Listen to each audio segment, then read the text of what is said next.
stepped away from a lot of the ridiculous shit that you find where specializing in outside tobaccos that are not very prominent, that are not all the time. I wanted to bring in the lower guys that don't get a lot of stake on the totem pole, that produce insane qualities of tobacco that do real things.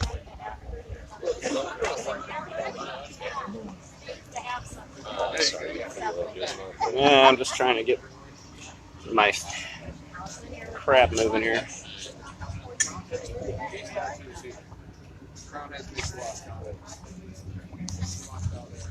You can move anything you want, honey pie. You just, I don't care. I'm just trying to you know how uptight I am. I don't know how this is going to work, but. All right. Go time. Bad, like I'm not smoking and going through the whole presentation. It's not one of those. So. Your pleasure. Yeah, well. You've had one of these before, right? Same one? Okay, so $10.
Okay, that's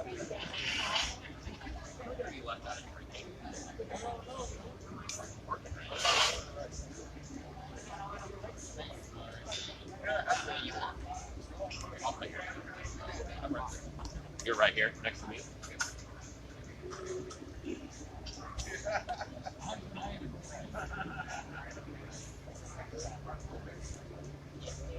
That's actually that's the goal.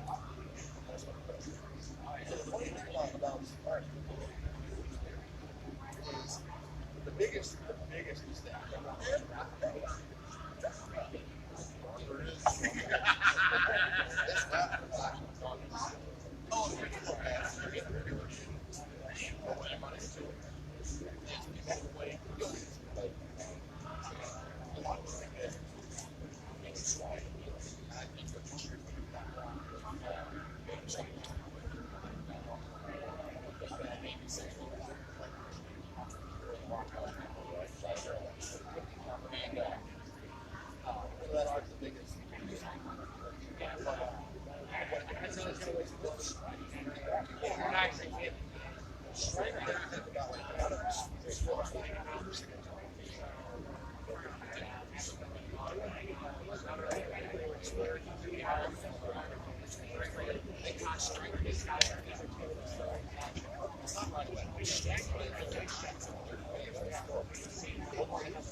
soul is saying, they say that in a single cigar outside, you have the same amount of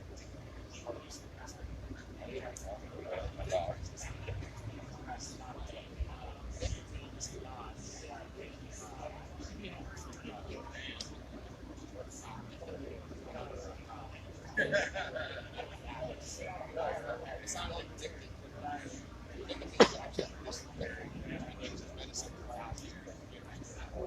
The reason when you smoke a cigarette, you have the addictive things and not like it's all the chemicals that are inside the cigarette that they don't want.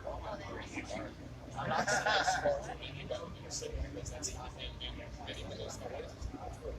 Smoking a cigar, you make right out of the mouth, you have a just chance. You have a less chance because you're At the end of the day, you know, we only live once. Hey, Melissa. Melissa, just so you know, so all the panel has 4 glasses as well.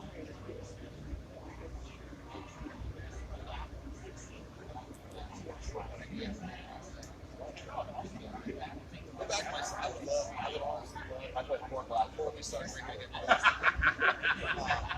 would love sometimes I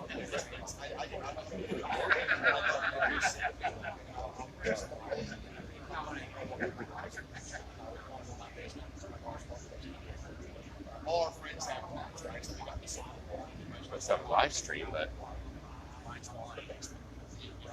it's only whatever.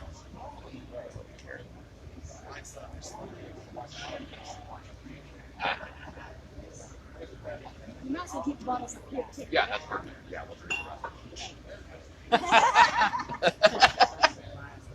rest. Well, you know, probably. You guys do not have charts down, so I will maybe pour your own Okay. as they go. Yeah. Because otherwise, Probably they 8, go 10 away. Aberfeldy. I haven't really looked at that. Although I do, I like that. Hey! Yeah, they're laminated.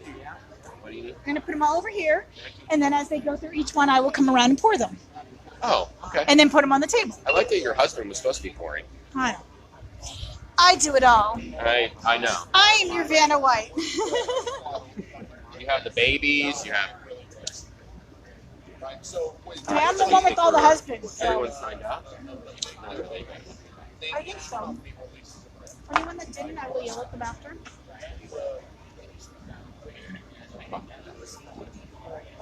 He's going to. He was like, "Here, I want to re-up." I'm like, "We don't have Wi-Fi, dude."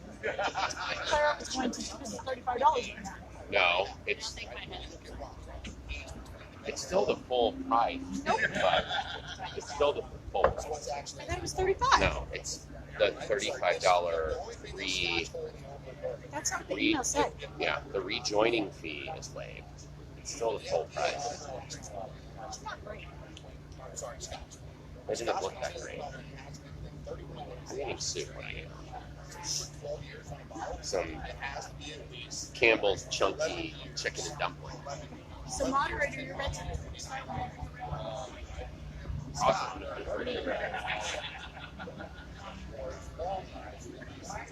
I got it.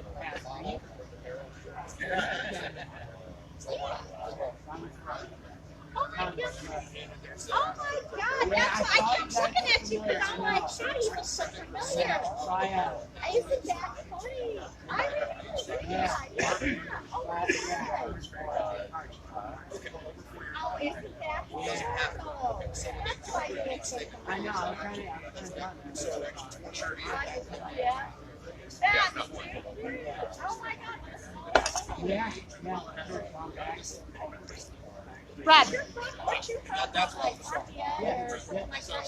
Brad.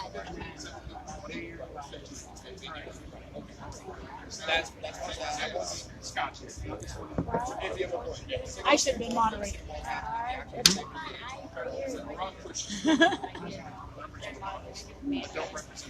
Yeah.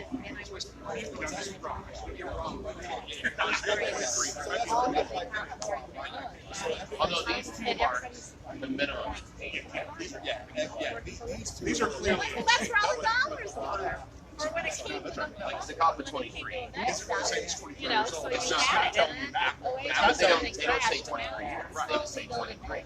So, it's right, that's like that's awesome. Well, so you're living back here, your folks must be happy. They are very happy. So you've been back there now? we're drinking. That's why I'm here tomorrow. That's That guy doesn't even talk about this beer. It's great. It's barrel aged in the low grade plants. I'm gonna get everyone. Yeah, Gavin, I take your seats. Oh, cool. The Chiefs game. Is it on? Gavin was he's doing great. He's still working on marketing and internet. Yeah.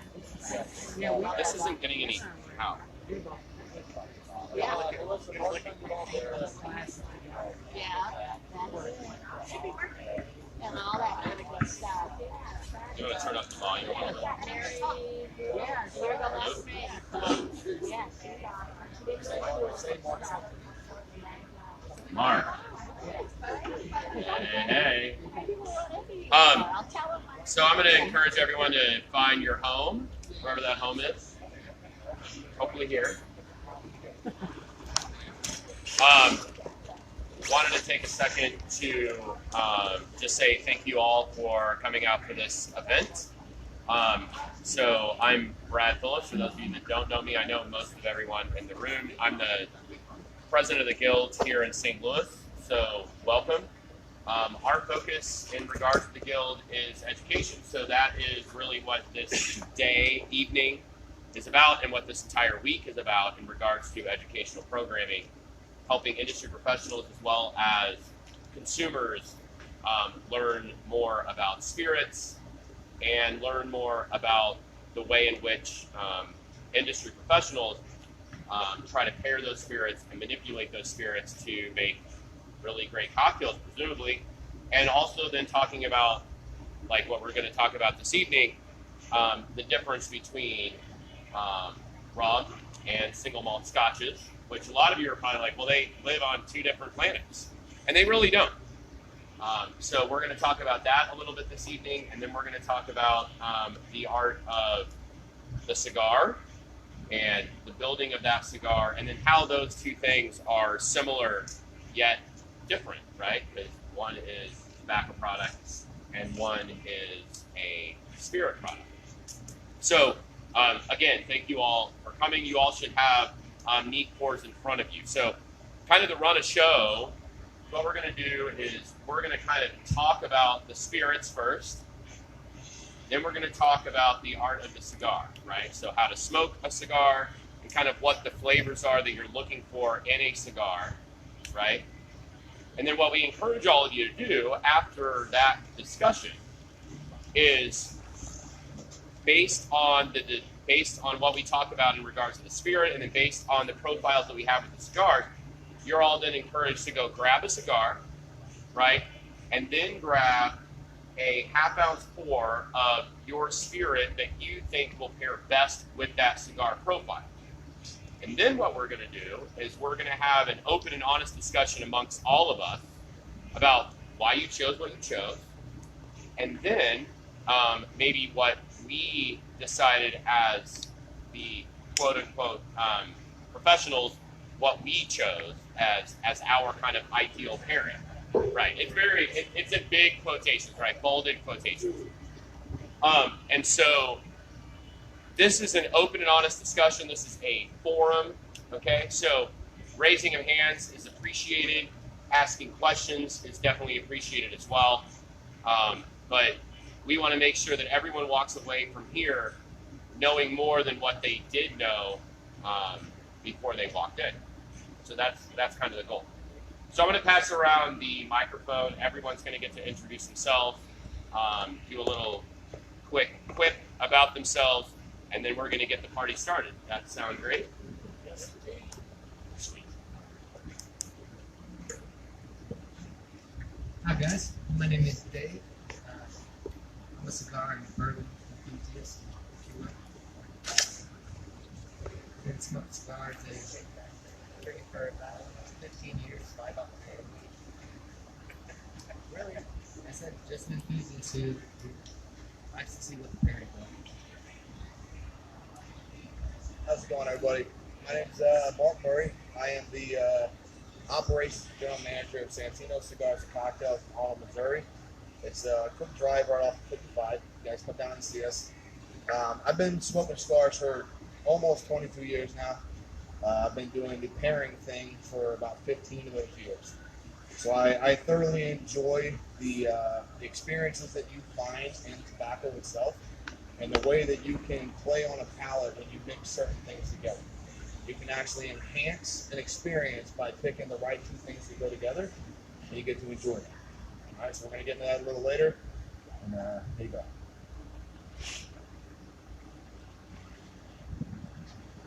My name is Patrick Garret, but please call me Pops because it's on my shirt and it's easier to remember. I run a site called Bourbon and Banter, bourbonbanter.com, and I have a team of individuals across the country, and we write about mostly bourbon, but we also talk about rum, scotch, really whatever we get interested in, and our whole goal is to educate people and get them comfortable with what we call the ability to drink curious, and part of that is trying new things, and pairing cigars with spirits is a great example of that, getting out of your comfort zone, trying something new. So I'm looking forward to the pairings this evening and the discussion to follow. All right, I'm Thomas Swoboda. I'm the market manager for Bacardi in St. Louis. Came over from Detroit, Michigan, where I was living the past 3 years, working for Patron Tequila. So a little different spirits we're dealing with nowadays, for me at least. So we're going to try out a few of our premium rums, our Ocho, our RDAs, then we're going to try out some of our single malts. You're going to taste the Aberfeld V12 and then the Craig Gallup V13, some really fine single malts that we have. So enjoy the pairings, enjoy the tasting through these spirits, and look forward to a fun evening. All right, everyone. So I'm sure that all of us have consumed a spirit here and there, right, from time to time, casually. So we're going to go through the art of just tasting, right? So I encourage everyone, first of all, to grab your Bacardi Ocho. It should be the first on the map to your left. We're going to first just cheers and say cheers. Okay? Then I want everyone to smell. So what you're going to do is you're actually going to smell this with your mouth open, right? So this is going to pull all of those phenolic notes that you can get from any spirit, right, in the world. And it's going to allow you to really kind of get a true feel of what the spirit is, right, in regards to body, in regards to profile, in regards to build. So everyone smell? Anyone have any ideas about what you're smelling? Claire? Sugar. That's accurate. Can anyone tell me, like, just kind of what the baseline for rum is, right? Like, what is rum? Does anyone have any ideas? So, sugar cane could be one particular kind of rum. Molasses could be another type of rum. Claire? Sugarcane juice can also be another kind of rum. Our spirit professionals over here, you got anything to add? Okay, that's okay, Pops. He needed a lighter, right? So those are 4 distinct types of rum applications, right? And how we're actually deriving at a final distillate product, right? Which is what is in this glass. So Bacardi rum, right, is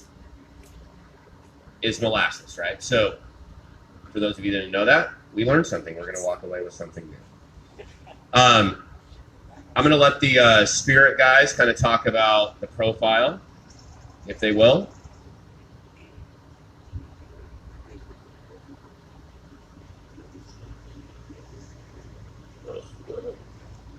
I need to taste mine first, sorry. I'm so behind, this is embarrassing.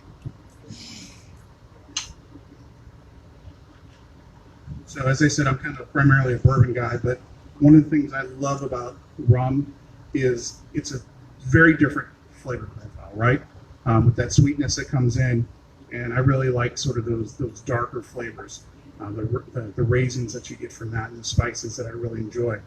And if just a quick show of hands, how many people here are big rum drinkers? Okay, bourbon and scotch. Okay, so we got a good mix of people, right?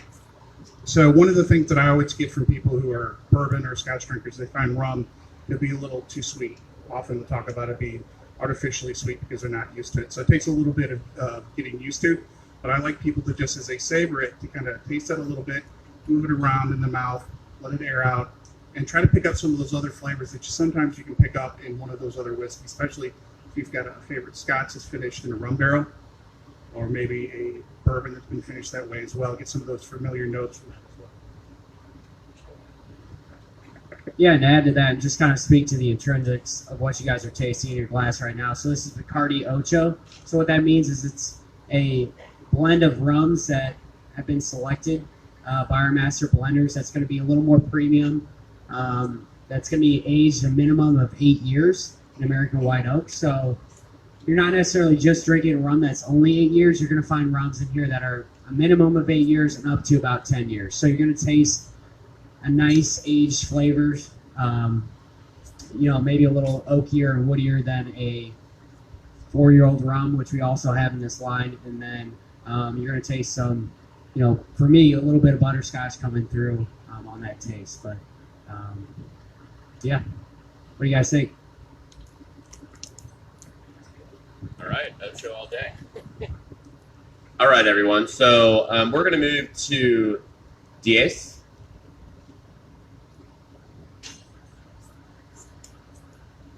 How we're doing that. We're just going to talk about cigars. So let's go ahead and everyone take a sip of your Diez.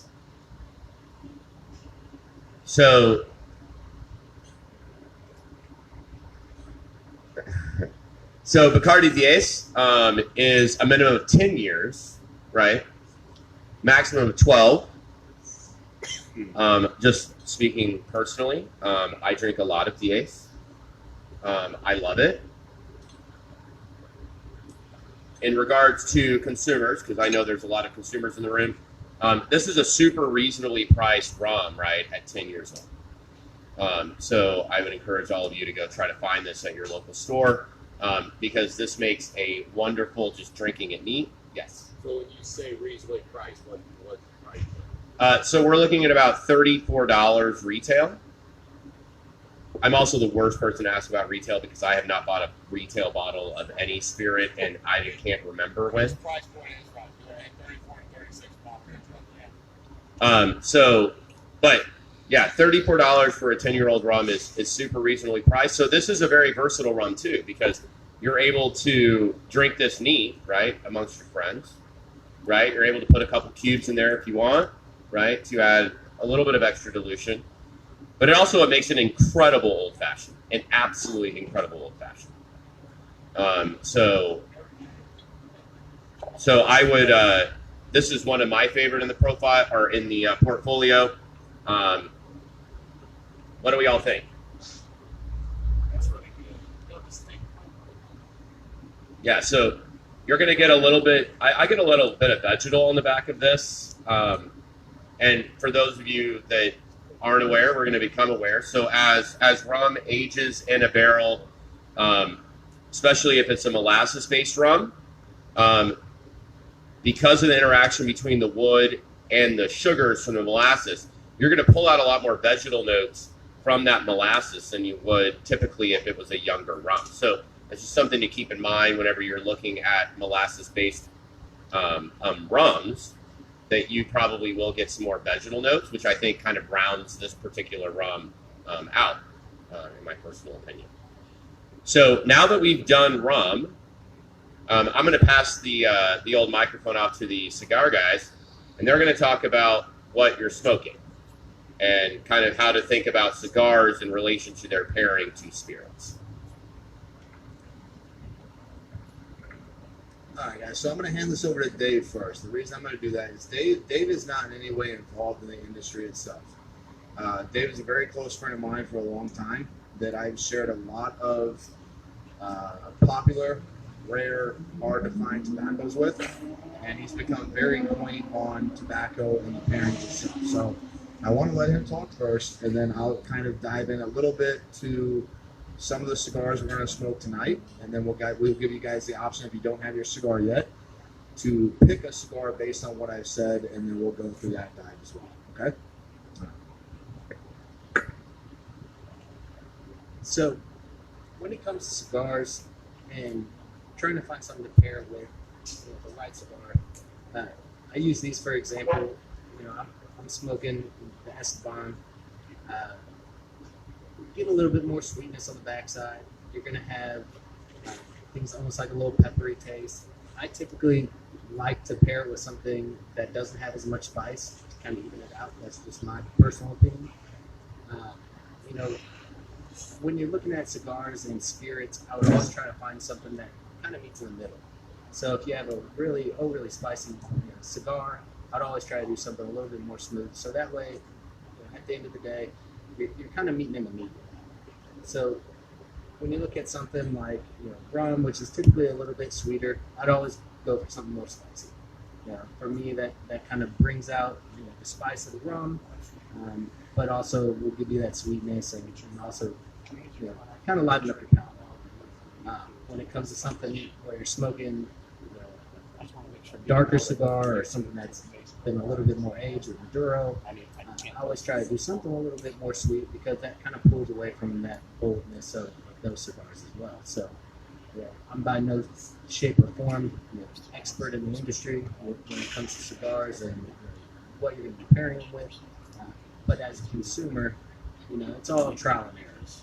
The more you try, the more you find where you kind of meet that medium and you're happy. But that's my two cents on it as far as it goes to cigars and pairing with cigars.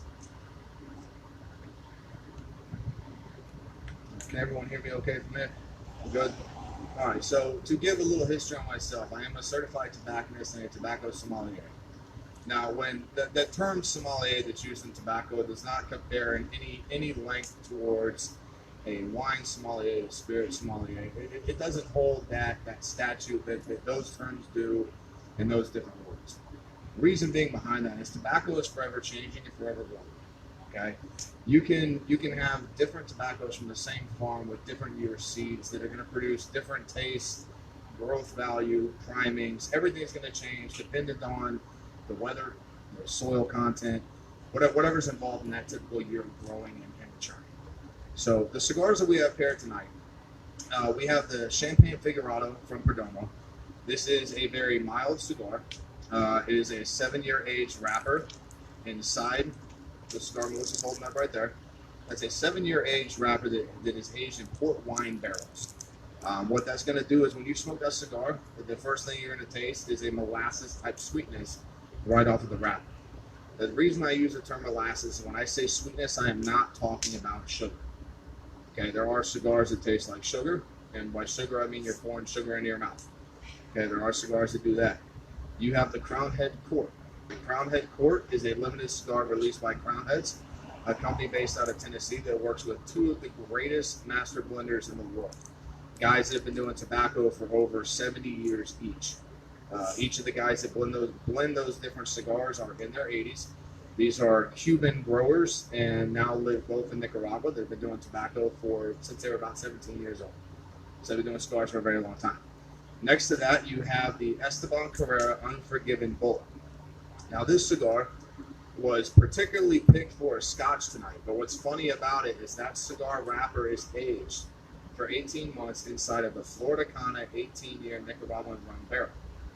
So the taste you're going to pick off of that actually compares better with the Scotch we have laid out for it than it will with the Bacardi. The simple reason being is the different styles of blending that these guys can probably talk more about than I can honestly give an honest opinion about. But that's the reason it was picked. And when you smoke it, you'll understand. When you have it with the pairing, you'll get it. So, quick reference. Everyone here is smoking a cigar. You guys know how to cut and light a cigar, right? Yes, we do. Everyone's smoking, so we've gotten that far. What I'm getting at is when we talk about these cigars tonight, and we talk about these pairings with these two gentlemen and right here, when we talk about this tonight, we're going to dive in not to the actual specific build. I will talk about the build on the cigar, the wrapper binder filler, aging, everything like that. But we're going to talk about the unique experience that you get when you take a spirit and you combine it with a tobacco. This is a thing that a lot of people enjoy, and it's a thing that I think is missed on rather more often than not. I think that when it comes to pairings, the one thing I will say immediately, anytime you pair something much like with a cigar, much like with a spirit, what you prefer is your palate. It's something that you enjoy, something that you're excited about drinking, you're excited about smoking. Whatever you're doing because it does something for you. When it comes to spirits and tobacco, the number one mistake that a lot of people make is they want to pair strength with strength. Now, the reason that you cannot do that is anytime that you have a liquid on your palate, it's going to boast more on your palate than a residual smoke will. It's a liquid. It's more dense. It leaves an aftertaste. It leaves a remembrance of taste, a remembrance of something. So the way that we pair, we kind of pair off-body. Okay? We've got a lot of experienced smokers here tonight. I can see that. There's a few of you. I can find you. You guys, I think everyone can understand what I'm talking about. And if not, we're going to explain that tonight. You're going to have pairings tonight that I will put myself on that you will enjoy. Simply because these have been put together, not on my sole experiences. When we put these together, Thomas was with me. We tasted these. We had the cigars. We put the two things together to create an ultimate experience when you try each cigar with each pair. That's what we're going to do tonight. All right? Sound good? Hear me. Yeah? No, we're good. All right. I just laid back and got a little more comfortable, so that's kind of nice. I know. It's incredible. This is a recliner on a patio. I mean, I can't really complain. So the next spirit that we wanted to try is the Aberfeldy. Yes, Claire.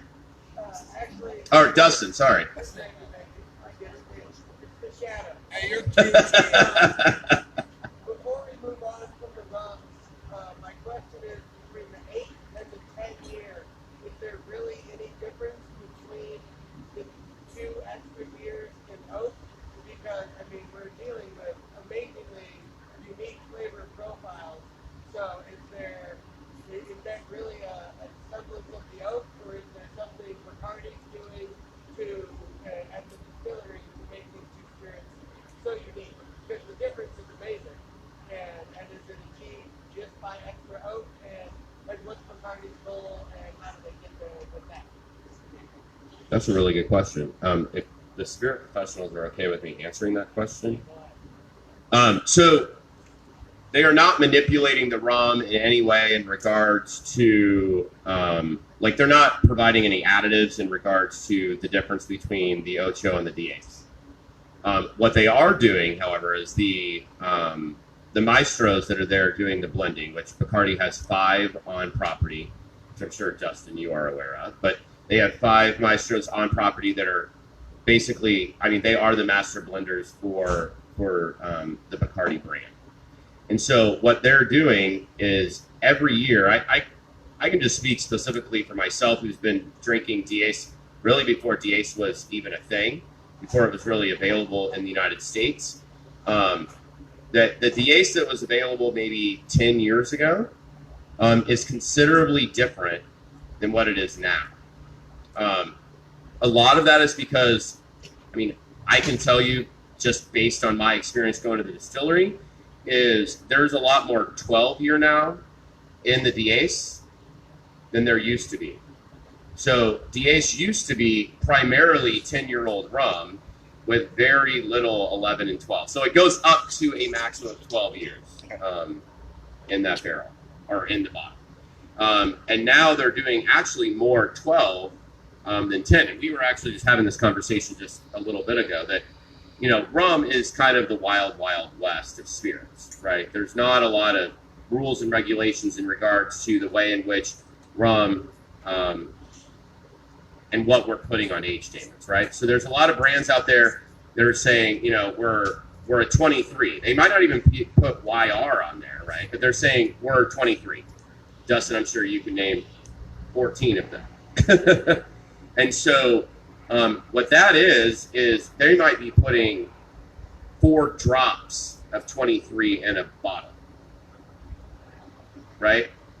So they're putting 4 drops of a 23-year-old in a bottle. Versus what Bacardi's doing is they're really owning up to this age statement movement. I think for those of us that are spirit professionals or that have been drinking aged statement spirits for, more than, let's say, 10 years, right? We've really seen a progression of what's happened with age statement in general, where it used to be that you would say, oh, this is an 8-year-old bourbon, right? And then you would go to the distillery and you would look at the way they're distilling this, right? And you're looking at the way they're pulling off a barrel. You're looking at the way they're actually bottling this product. And you're like, they're blending. Dustin, I'm sure that happened to you, like, early on in your career. And you're like, well, that's not fucking 8 years, right? You're blending. This isn't coming out of a single barrel, right? Bacardi was kind of on the forefront in regards to really creating an age statement. So kind of circling back, Dustin, to your question. So what's happening now is that Bacardi is committed, and the maestros at Bacardi have committed that they're going to create and do their best, right, to create a consistent product every single year. So if they put out DACE, which I think DACE got released, 4 years ago in the U.S. market? So, say what? Mark? Oh, cool. They can be part of the conversation too. So about 4 years ago, DACE got released into the U.S. market, and they said, okay, for consumers, for a lot of you in this room that are consumers, right? They wanted to create a consistent product. So based on humidity, right? Based on heat, how hot Puerto Rico was that particular year, how much barrel interaction this particular rum had with the barrel is then how they're blending it. So really the art of Bacardi and what they're doing with their rums is it's all about blending. So Dustin, I don't know if that answered your question.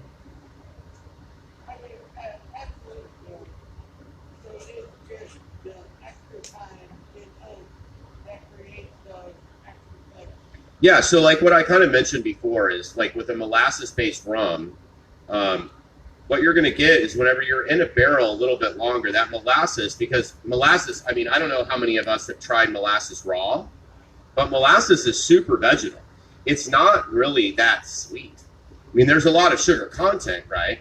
But I think it's a lot more vegetal than what you would typically think of. I know that Claire mentioned something earlier about like utilizing like cane juice, right? So cane juice, when you think of sugar cane, right? The first thing that pops in your head is sugar. So you automatically think that sugar equals sweet, and it doesn't always equal sweet. There is a natural sweetening component of that product, but you're really pulling out kind of like what Marc was talking about earlier is, there's a lot of terroir driven with cigars, right?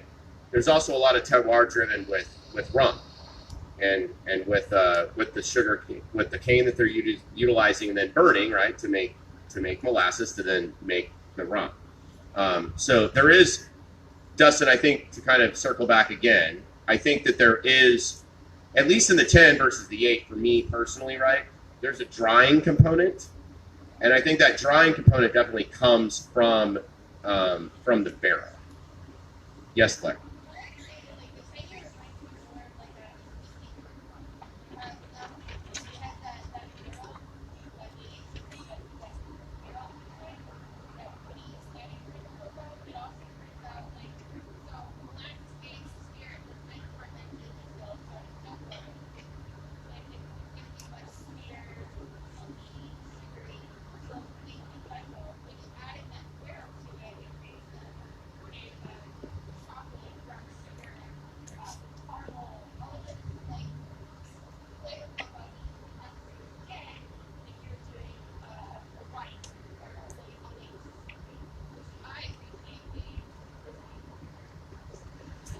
Yeah. No, I agree with you. Can you repeat what she said? Mark? Brad, not everybody can hear. You want to repeat what you said? Oh, yeah. So what Claire was talking about is the difference between the 8 and the 10, right? So we all know that bourbon is barrel aged, right? So because it's barrel aged, right, you're going to get those beautiful like vanilla notes, right, from the barrel, right? You're going to get some tannic quality from the barrel, right? So a drying effect. Sometimes you get like some orange notes, some hints of like some spices, right? Like white, black pepper. All of those things are really being derived a lot of times from the barrel, not 100%. So what Claire was talking about is like as a bourbon drinker, right? She drinks a lot of bourbon. I mean, she is an Angel's Envy guardian, for goodness sake. So she drinks a lot of bourbon, right? And she travels around St. Louis talking about the beauty of bourbon. And so for her, this is kind of like her jam because it reminds her a lot of bourbon. And that's kind of why when we were talking about the 10, why I love it in an old fashioned, because you can pull back the sweet component from an old fashioned, right, that you would typically get from an old fashioned, because you're already having the rum, right? There's already a sugar component in that rum, so you don't need as much simple or turbinado or demerara sugar in there to make a beautiful cocktail, because you're getting that from the rum. Mark. Actually, I'm wondering what effects the rum have on tobacco, because tobacco has kind of its own natural sweetness. So I wonder, they obviously chose rum because they wanted to develop that flavor profile in this particular cigar. Why not? Let's say that instead the tobacco had sat aging in the Regality instead, since that's part of our lineup. Yeah, so that's a really good question. I'm not a tobacconist. I mean, I smoke a lot, but I'm not a tobacconist. I think what we're going to do is kind of circle into that and talk about Aberfeldy 12. So we're going to move into single malts and kind of get that juxtaposition between the sweetness from the rum and then Aberfeldy 12. So everyone, let's do this. We're going to take a about 10-minute hiatus before we move into the scotches. If you're still trying the rum, if you have not picked up the Perdomo Champagne Figurado, I would invite you to light that cigar and try the rum. None of these cigars, you do not have to smoke all these cigars all the way through. I mean, the amount of tobacco we have up there, we're talking 5 hours worth. Let's not do all that. But if you would like to actually light the cigar, try the cigar, pull it out, try it with the rum. I would invite you, after you light the cigar, to please allow yourself 2 or 3 draws before you try the rum. Pair the rums with it. Let's take are we okay with the 10-minute? A little 10-minute? I'm good with that. 10-minute time break. To be honest, I have to pee, so that's why I'm doing this right now. But that's the humor factor. Everybody laugh at me. Please laugh at me. I have to pee. Sorry. Yeah, let's do that, and then I will tell you that with the scotches coming up next, I have paired the Crown Head Court. I would invite everyone, if you have the Crown Head Court, or if you don't, please grab it. And please enjoy that cigar as we let the spirit guys and Brad talk a little bit more about the scotch itself. It's gonna be a lot of fun, I promise. That pairing I've already heard multiple times tonight is dead on, which I will toot my horn about. No, I'm kidding. Relax. It's probably the best well-built cigar you will smoke tonight. Not to take anything away from the other 2 cigars that we have. You're talking premium tobacco all the way across the board, but that Crown Head Court is the cigar with this next pairing that we have up. I would really enjoy if everyone could have a cigar with it. Okay? So we'll start our 10-minute hiatus now, unless anyone has anything to say. All right, pee break.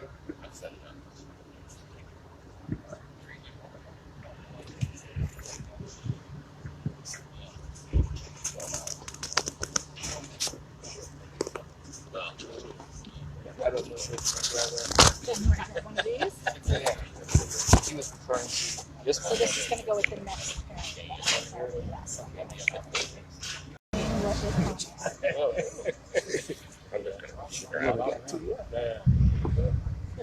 Uh-oh. Is this all you have left? Honey. Mark, do we have any more of this one? Mark, do you have any more of the Crown Head? What's left? This is one of... I've got a couple here. Okay. I'm going to leave this for consumers. Yeah, I'm gonna get one more of those and champagne. Oh, I love it. Secondary choice. Excuse me, please. Got one of those. What Thank the you. board is going to do differently than the board has that molasses.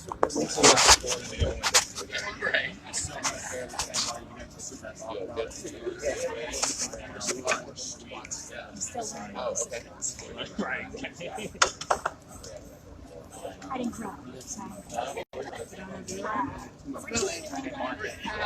With Colorado, my hubby.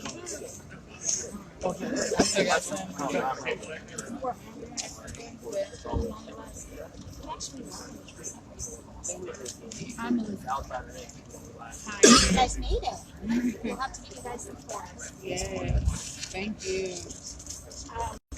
Sparks in your box, honey.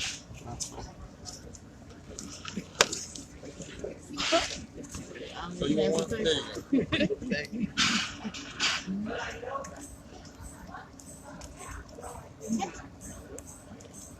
All right. Let's go with this. Oh yeah, I got one. I guess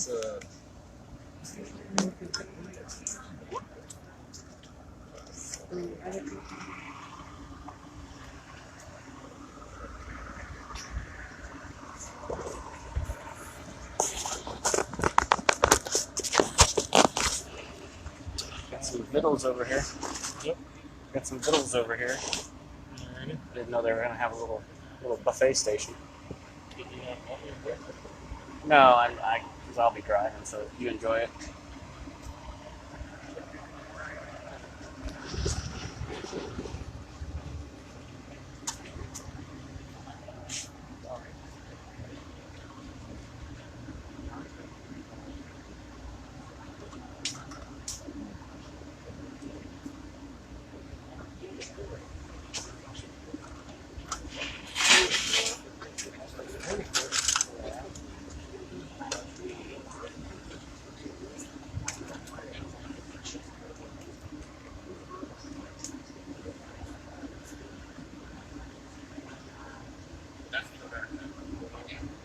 Yeah, they're not.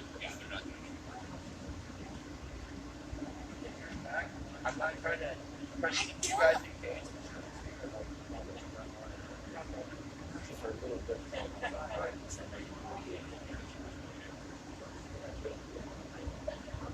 I think we might time.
you maybe kind of said, you guys want to choose on the back table or the front? Actually, we have one place here and six right?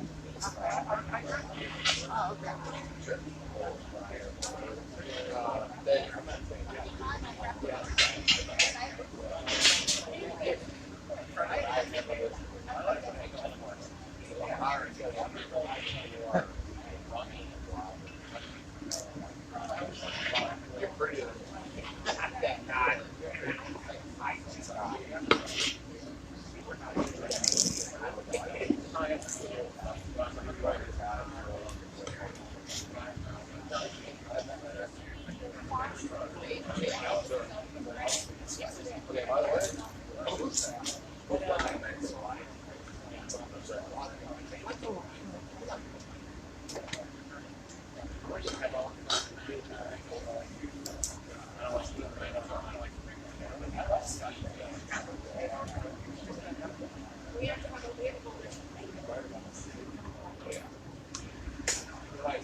Otherwise, it's going to be out of here pretty early.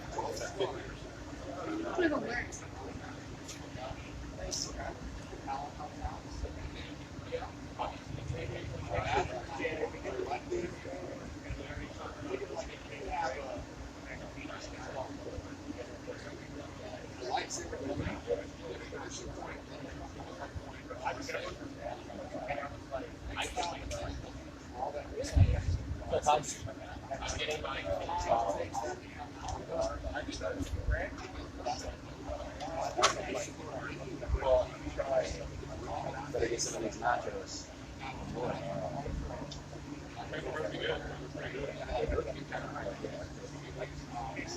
What's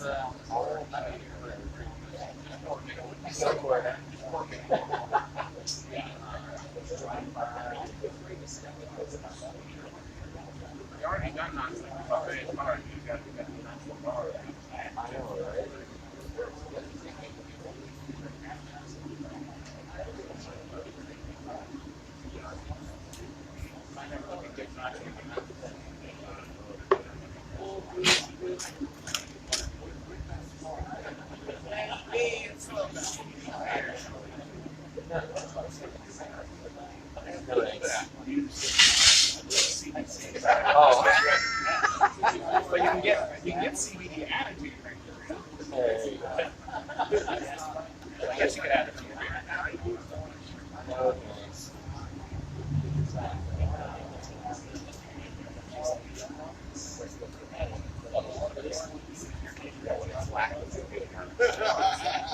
You get that 2 years of coverage.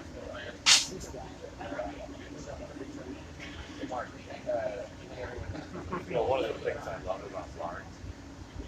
They should have a spice bar.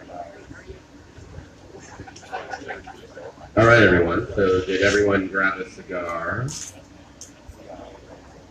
Let's figure it out. Maybe. You want some more? Go for it.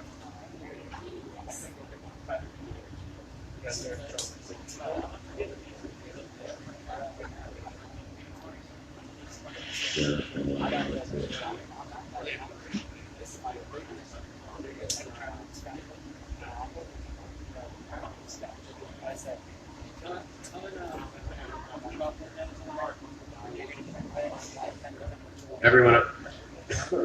Woo! I'm going to encourage everyone to find your home.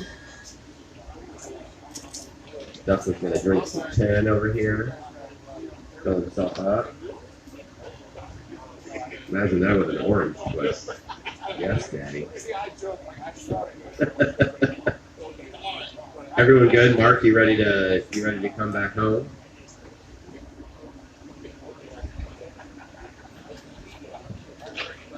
I'm in a time schedule. My minutes and hours are expensive.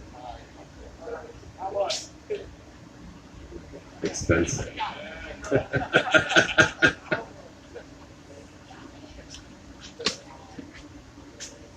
Okay, if anyone needs any more water, we're happy to go grab some. Does anyone need any more water?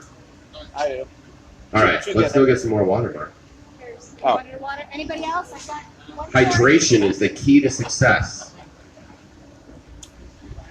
Be mindful, I have not learned that lesson yet. I'm tempted to just go behind their bar. Bill, we're going to find a home. I love you.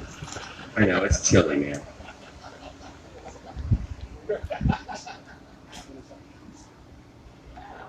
It's not my favorite. This is my favorite. Oh, guess what? I told Melissa, like, when we put these pairs on, and I was like, hey, I should probably do 3 of these boxes. No, Pops, we ready? Different kind. Where did I save the most popular cigars? They're gone. Bye-bye. One box? I'm actually going to give away an ashtray. I'll figure out how to do it. Do me a favor. We have references. Do me a favor. Give everyone a ticket. Okay. All right, everyone. So, did we all grab a cigar? Yeah? For those of you that smoke? Hey, smoke a fucking cigar, man. Cigar. Cool. So I want to encourage everyone to grab your glass of Aberfeldy 12. And we're going to move into single malt. So I'm going to give everyone a quick background on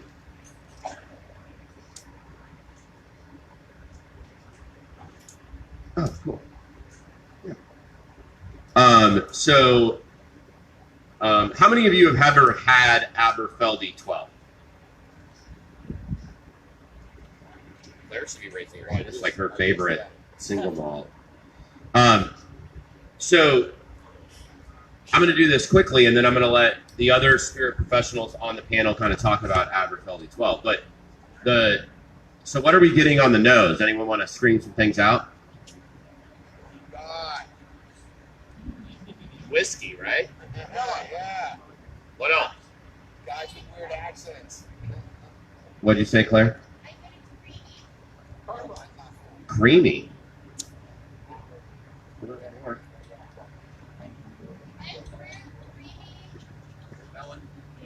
Honey. Melon, honey. Brad's handed me the mic just to say apple, so it's very important. No, I definitely get apple on the nose, probably a little green apple. You're gonna get a little honey on it as well.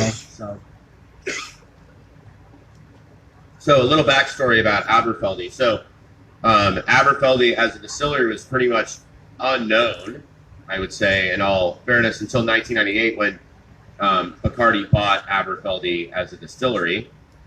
And they did that in large part because Dewar's, as a blended Scotch company, was looking to add more blended Scotch profiles to their blending program. And so they bought Aberfeldy, and now Aberfeldy, for how many of you had Dewar's before? Lots of people, right? Dewar's is everywhere. Everyone's had Dewar's. So Aberfeldy, believe it or not, is part of the Dewar's blend. So they are utilizing Aberfeldy in the Dewar's blend. That's where a lot of the sweetness from Dewar's comes from, is actually from Aberfeldy, believe it or not. So Aberfeldy as a distillery is known for, and I pretty much heard it from everyone, is known for a honey component, right? And so, cheers. I love Aberfeldy, by the way. It makes a really good Rob Roy.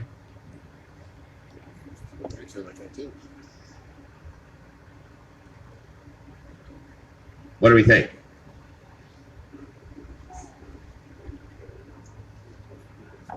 So I think that it's fair to say that a lot of us have preconceived notions about Scotch as a category of whiskey, right? So we think of Scotch, we think of like all the smoke, super peaty, right? Kind of, I mean, you know, some people have been drinking Lafroig all their lives, which I love. Lagavulin all day. Octomore, give it to me. But that's like Band-Aids, right? And I love drinking Band-Aids. I love it. But there's also a lot of people that don't like this. So for those of you that are consumers that are like, hey, you know, I want to have a Scotch. It's easy drinking. Doesn't really need any dilution, right? You don't need any ice in here at all, right? It's an easy drinker. And the reason this comes right after the rum is because, in all fairness, this is pretty close to rum, right? There's a lot of honey components. You're not getting a lot of barrel interaction on the 12-year. You start to look for some of their older marks.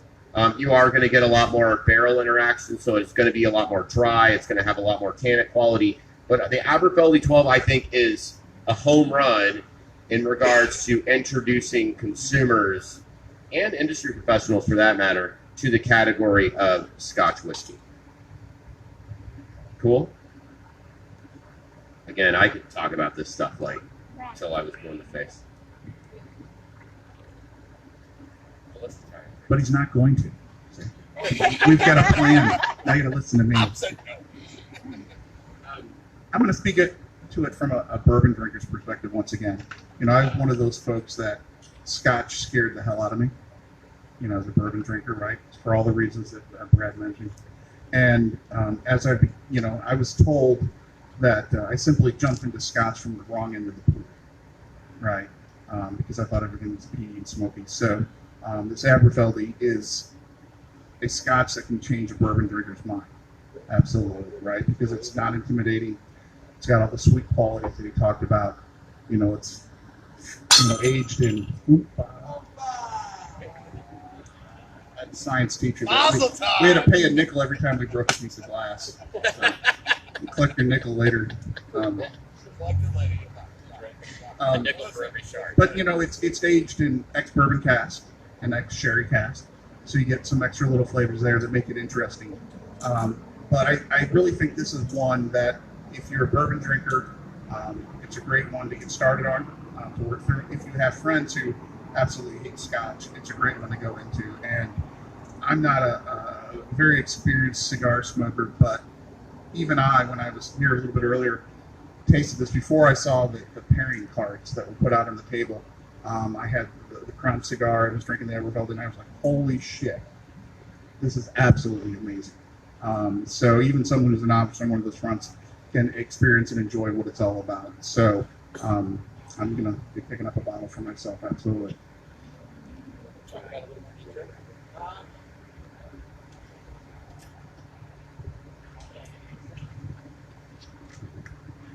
So I kind of want to cover this from a Scotch drinker's point of view.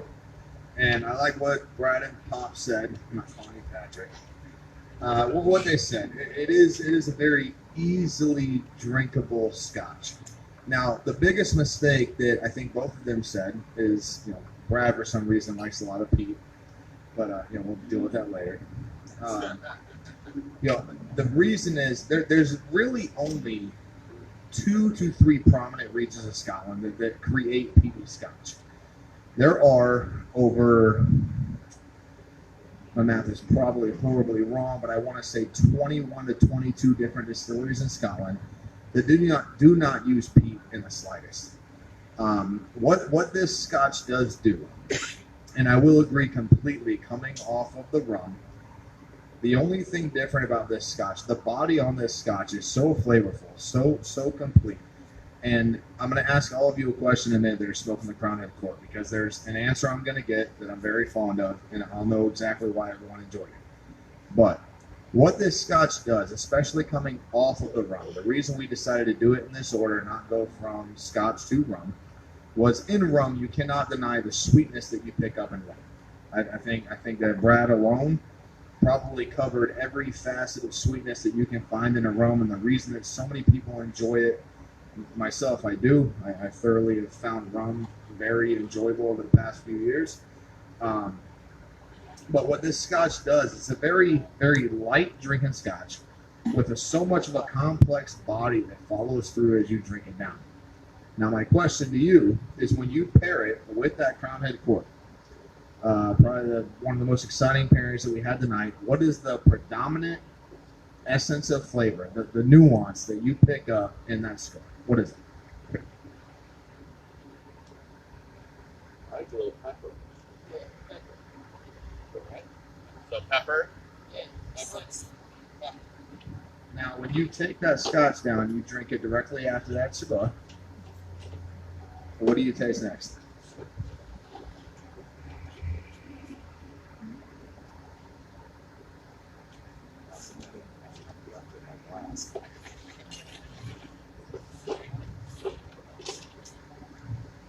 So the calmness of this Scotch, the simple drinking of that Scotch alone, with the full complexity in the body of itself. I am not one of these guys. You'll learn over time. The more and more you talk to me or you see me, the reason a lot of my colleagues do not like me simply is the fact that I don't like to put terms and names towards tasting. Okay. I think everything is a nuance. Every single taste that you taste is a remembrance of something you've had before. What that cigar does with that Scotch, that spice comes in off of the tobacco. Okay, that's the Ecuadorian Sumatra wrapper on top. Dry spice, real beautiful. The binder and the filler are a unique sweetness complexity of 10-year-old binder and fillers that settle in. The complexity on that Scotch, the sweetness down to the little hints of spice, the little hints of fruit, the little hints of everything that it's someone that knows taste of this a lot better than I do. I just enjoy drinking it. Yeah, right. Okay. I just enjoy drinking it. But what I have found with that pairing, when I put this pairing together, we talked about, like we said, the spice, the complexity, the age yearing on that binder and that filler. The dry growing, the actual the earth grown aged tobacco with a lot of maturity to it. It's going to give off a, when I say bland, please don't take that statement as poor. Bland in tobacco is an actual taste. It's a very neutral playing field. On top of that, you'll find the sweetness and you'll find the spice that comes off of that wrapper. Now, when you take that, you pair it with that Scotch, the full body volume of that Scotch gives you this overwhelming palate sense of a collective finish.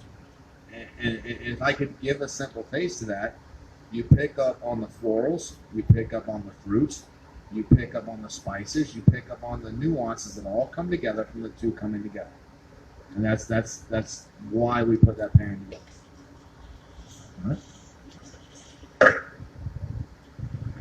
So, I'm myself more of a bourbon drinker. Same thing's Pops. I'm not by any means a Scotch connoisseur. But one of the things that stood out to me from that pairing is with the Court, it definitely has more of a peppery taste. You know, you get those nuances, more of that red and black pepperish kind of taste on the end. Paired with this Scotch, you know, that honey and more apple taste that you get from the Scotch really complements it as well. And there's also almost like a chocolatey kind of undertone too, you know, which complements it as well. So when it comes to cigars and pairing it with something, you know, like a single malt, that spiciness and sweetness really even out. And that's what I really look for with a good pairing. You want something that's going to give you that boldness, but also finish sweet and finish clean.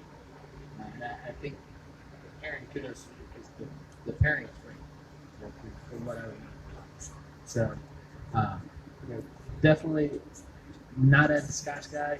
You know, I think the Scotch is amazing. I think it's smooth. It gives everything you want. It doesn't have overly bearing smokiness, and especially paired with the cigar, it really cleans it up. The one thing I do want to say when it comes to pairings is there's something that if you're just a spirit drinker, you can over time develop a palate that is selective upon certain tastes. Am I wrong in that statement? Pops, Brad, Thomas? No. When it comes to the pairing side, when you're playing with tobacco, if you're just a cigar smoker that drinks water every time you have a cigar, you're going to develop the same kind of palate.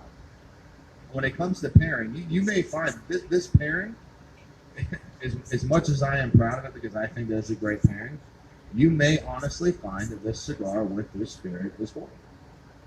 And the reason, in fact, that I state that is you may enjoy one aspect or the other over the comparing side of it. Right? You may enjoy the Scotch, but you might not like the cigar. You may enjoy the cigar, but you don't like the Scotch. That's where the pairing side becomes fun.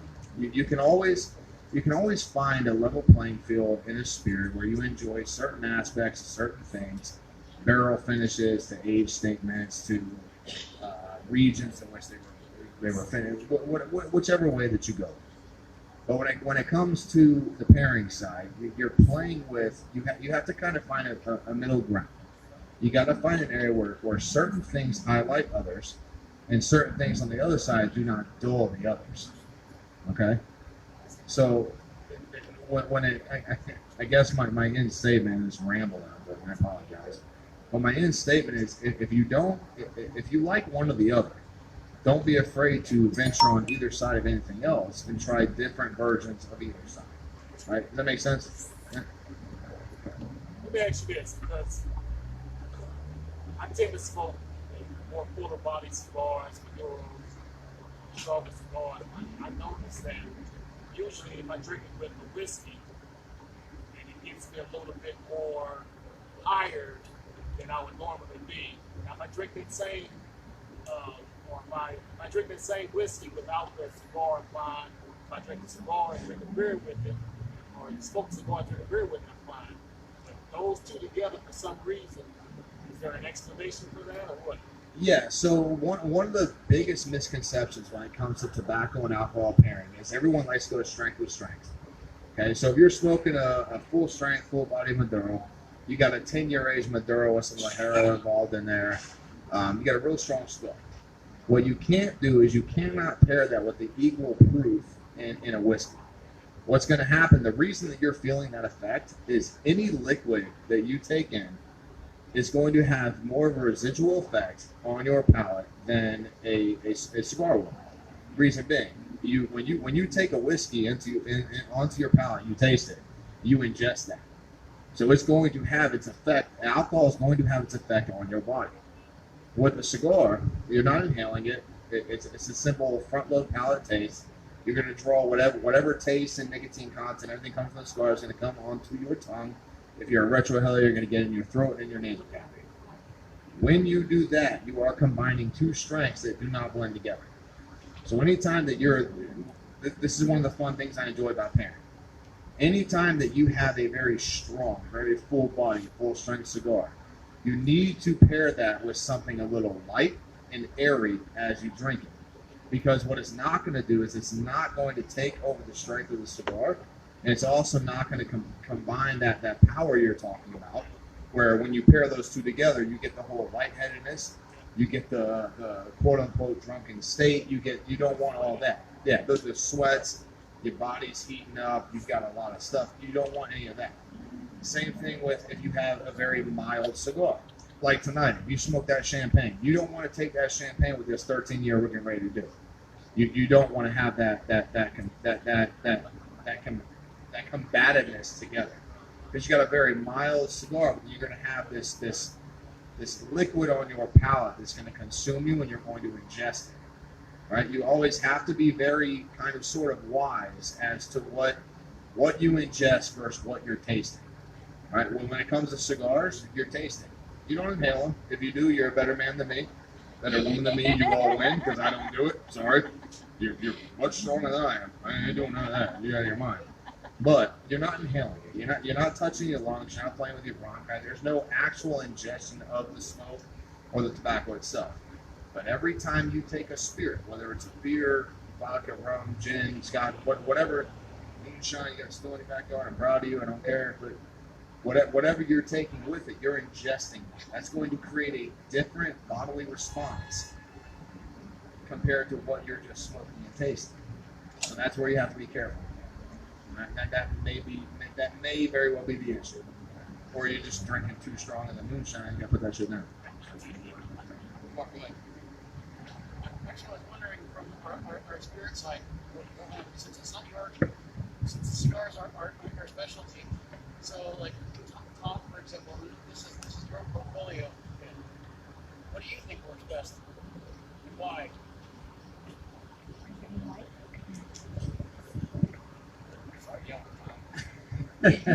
So you're asking what works best as far as like the cigars we have today and what we're pairing. And well, I mean, it's funny that everybody's responding so well to this one because I'm sitting here drinking the scotch and this Aberfeldy and smoking this cigar, which I told you was my favorite cigar out of the three that you gave me to smoke, and just having it with this pairing and then tasting and actually going through and tasting the scotch right after I, smoked this cigar. It almost kind of mellows out the scotch because I'm not necessarily a scotch drinker. I'm not a scotch expert by any means. But as we talk about this being an entry-level scotch and just smoking that cigar and then tasting that immediately after, it kind of mellows it out in my opinion, in my experience. I don't know if you guys see something similar with that, but it almost draws out that honey and that apple flavor. It kind of gives it a nice sweetness that isn't too harsh, makes it that much more of an enjoyable experience. So I think that pairing a cigar with the right spirit, which I feel like we've done today, really brings out the best in both those flavors, the best of those experiences with the cigar and with the scotch in this case. So I don't know if that answers the question. Maybe it gives us some insight into pairing and into how valuable that can be, but I really feel like this is well done and really brings out the best in the Aberfeldy and the flavors that we're kind of going for by selling that expression, selling that single malt. So yeah.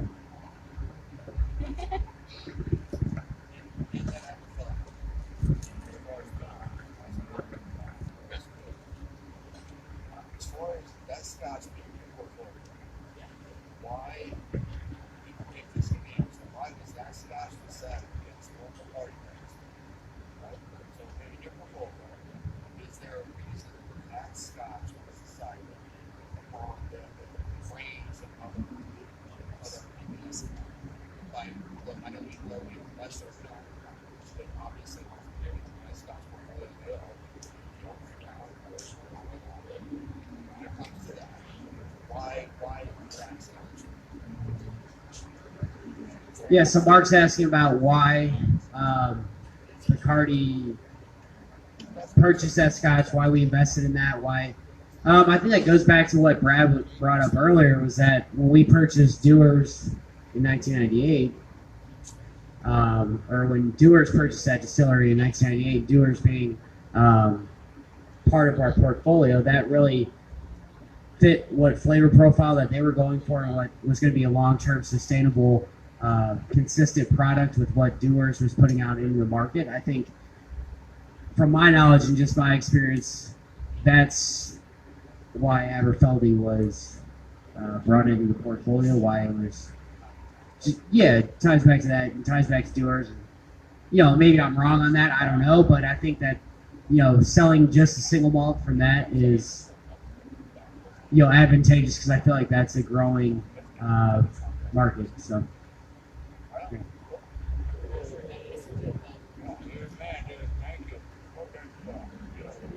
So now we're gonna drink Kregeliki. Oh, yes. Oh, you always have good questions.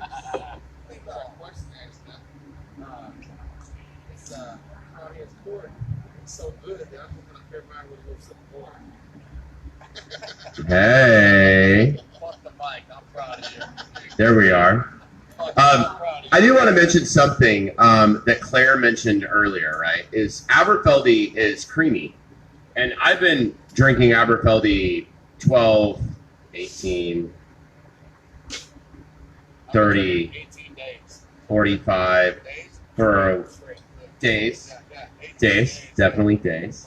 And for a long time. And like Claire, to your benefit, I give you a kudos. I actually, and this is a kudos to you too, Marc, is I never really got a lot of creaminess from Aberfeldy until I paired it with this cigar. And I was like, holy shit. That is cream. I know, right. Mind blowing. So, and I mean, again, I could reiterate this all day, but I think that Aberfeldy is a product that every consumer should have on their home bar because it's super reasonably priced at the retail level. I think we're sitting at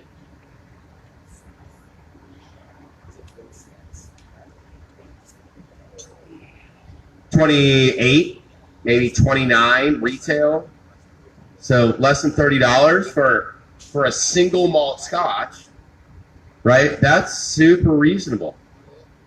And it's something that, like, when you have people over your house and they're like, hey, we want to drink something that has an age statement, but that is approachable all day. Aberfeldy is your gig. So we're gonna do Kregeliki. I don't think Melissa did. Melissa pour me some? Oh, you are my work wife.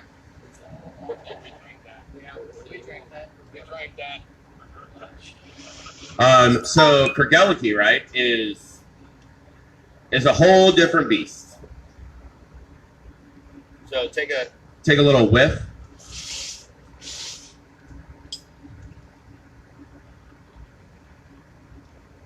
So what are some tasting components that we're getting on this on this particular whiskey? Say that again. Tequila. God, I love agave. But what else?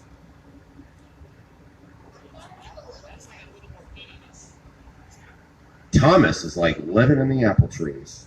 He's got apples over here. What else? I got. I need you to try the full cigar. The cigar in Restaurant is aged on the staves. The wrapper is aged on the staves of the barrel from the Florida Cana 18-year Nicaraguan rum. The apple that comes off of that cigar, I need everyone to try with it. If you haven't, please cut it and light it. Take a couple of draws and please enjoy it. Right? Actually want to backtrack. So you were saying that whenever you're smoking your cigar, you're typically doing something more full body and you're doing it with a whiskey. But what whiskey do you typically drink? I'm more of a rye fan, so I'm more of a rye, Yankee midnight, something like that. Okay. I want to point this out because this is something, I'm more of a bourbon guy. More of a bourbon and whiskey. It has more flavor, it has more, you know what I mean? Yeah, And the thing is, I mean, you sound like somebody who appreciates good. Can I So, interrupt for a second? yeah, absolutely. Sorry. You originally said Angels gonna be Rise and that you like pair like cigars, right? Right. Well, you were talking about Rise, and you're not wrong. Rise are very spicy, dry, a lot of baking, spicy, dry. Claire, come here. Claire's been wanting the mic for a while. Hi. Hey, So you were talking about Rise. Rise are traditionally very spicy, dry, baked spice, cinnamon, nutmeg. But when we talk about Angel's Envy Rye, we're also talking about sweeter ryes. Angel's Envy Rye is actually finished in Caribbean rum casks. So it's actually great to pair with cigars. It's one of those ryes that is very smooth and a lot of caramel, butterscotch, toffee. And it's one of those ones that I feel would go really, really well, especially with that champagne cigar that we were smoking earlier. Yeah, that's my 2 cents. And definitely agreeing with that. You know, like I said, with those type of cigars where they have a little bit more bite, something that has more sweetness is always good. You know, when I look at, and here's the things about pairings. Everybody has a different kind of palate. Everybody enjoys different things. I mean, I know people who smoke the strongest of cigars and take 120 proof whiskey and drink them together, and it is what it is. But when it comes down to it, you have to find where your niche is. You have to find where your comfort zone is. So it's all trial and error. But what I try to do is, I look at something that's even a sherry cask, something that has a little bit more sweetness to it, and I'll try that with something more full body. But I don't want to overdo it because part of the enjoyment is being able to sit down and smoke and enjoy the drink. You know what I mean? Right. Not have one drink and then be like, all right, I'm done for the night. You know what I mean? So it's trial and error, but when it comes to strong cigars and full body cigars, it's always good to find something with a little bit more sweetness in it. So I'm actually going to disagree with Dave a little bit about the rise in a full flavored cigar, because I am definitely a heavy full flavored cigar smoker, and I love my rise. And I find for me, and everyone definitely has their different flavor profiles and what they like to smoke and drink together. I find that certain ryes bring out kind of a pepperiness in those full flavored cigars that for me I really love. I love the fight, the full flavored fight that you get from the full flavored cigar and that full flavored rye. Where, I mean, you said that you prefer bourbons. And I've never been a big bourbon drinker. I've started drinking bourbons more, but that sweetness has always been a little off-putting to me, but I can definitely understand that sweetness with the full flavor and how that contrasts. And with that being said, I kind of wanted Pop's feelings on that flavor profile. And now that we've got him sitting here smoking all these full-flavored cigars, and since he is such a huge bourbon fan, he's our bourbon guy, I want to know his appeal on that. All right, now we're going to hand it over to Brett. No, just kidding.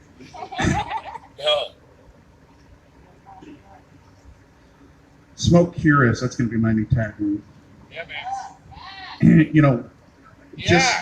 Just watching all these different opinions, this is what gets me excited about things like this. I mean, you have a certain flavor profile you like with a whiskey, certain style. Okay, you smoke a cigar, brings out something new. Okay, you think you like something, and then you try something else, and it's really cool. So, I mean, I like them all. And, the thing that I'm learning tonight as I'm listening to people here, getting a master class in cigars, which is very cool for me, is, I've been drinking bourbon for a long time. I love a good vanilla forward bourbon, what I call the traditional bourbon flavors, right? Vanilla, caramel, toffee. I really like that. I love the peppery ryes and kind of how they can bite you in the face at one moment, but then they can also be sweet, like I finished Angel's Envy. But then you sit down and smoke a cigar. I get my $10, right? Thank you. I'm gonna plant a tree for Angel's Envy. Oh, come on, you got some trees left. But the fact that you can take something that you enjoy, have a cigar with it, it changes that flavor profile. Makes it a little bit different.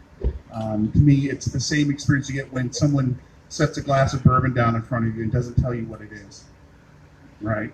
And you drink it, and you're like, "Wow, this is really good." And then you come to find that it's that one bourbon you said you would never drink again because of that one night in the fall behind the football stadium in college, right? So that's what's really cool about it. And speaking of ryes, I can tell you I do a lot of tastings and a lot of blind tastings. People always say, I'm like, what do you like? What do you don't like? Though, so I don't really like ryes. Okay, and I always sneak one in, and damned if it's not the thing that everybody likes the most, right? So the lesson here is, keep experimenting, keep trying it. You might not think it pairs well, you might think it pairs well. That's what this is about. This is about the exploration. And getting back to the Craig Ellicky, this is a meaty Scotch, right? It's different. It's got a little bit more sulfur. They do that on purpose, right? It's a different production technique. It's not an entry-level Scotch for people, but there's something unique about it, something intriguing, and on its own, pair it with a good cigar makes it even more interesting. So, I just hope that everybody takes away from tonight how things can be different as you try them. Sit down with educated people, learn a little bit more why, and just continue that journey of exploring things. Whether it's drink curious, smoke curious, eat curious, that's what it's all about. So, party on, Wayne. Party on, Garth. I wanted to, before I take one more question, I have to tell you that, so we talked about Aberfeldy 12, and we're also a little bit about Craig Ellicky. So Craig Ellicky is also part of the Dewar's Blend, for those of you who don't know.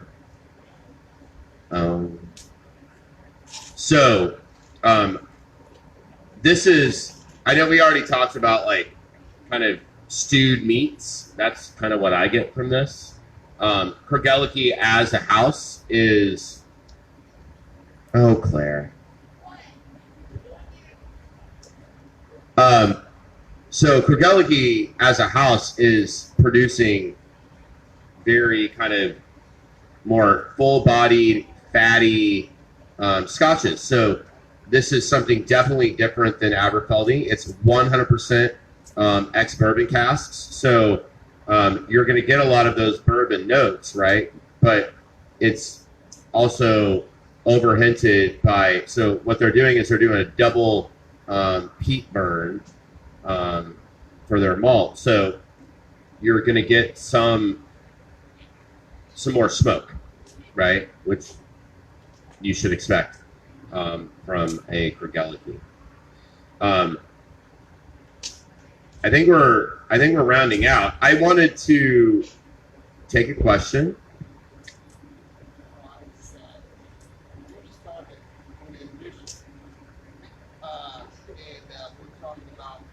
Bourbon drinkers. Pops, let's be honest now. Yeah. Bourbon drinkers will drink bourbon. Anything. Pretty much. And the thing about cigar, we sat around the table, drank bourbon, and we just grab a cigar. We don't know how to pair anything with bourbon. And so we'll smoke anything with bourbon. And that's kind of what you kind of alluded to, smoke curious. So let's try this cigar with this bourbon. Oh, that's pretty good. Let's try this cigar with this bourbon. Oh, that's pretty good. So we don't really pair. Bourbon drinkers really don't really pair anything with cigars. I guess when you drink Scotch, people start pairing stuff with cigars. But I guess this is a good educational series because bourbon drinkers can learn how to pair cigars with bourbon. We don't really do that. Yeah, I think that's a great observation, and I don't have. So he was saying how bourbon drinkers will sit down with a bottle of bourbon and drink and grab a cigar. They just smoke a cigar. They don't think about their selection of that cigar and pairing it with the bourbon. And that, not a lot of thought goes into that. And I don't know why, but I think one of the reasons could be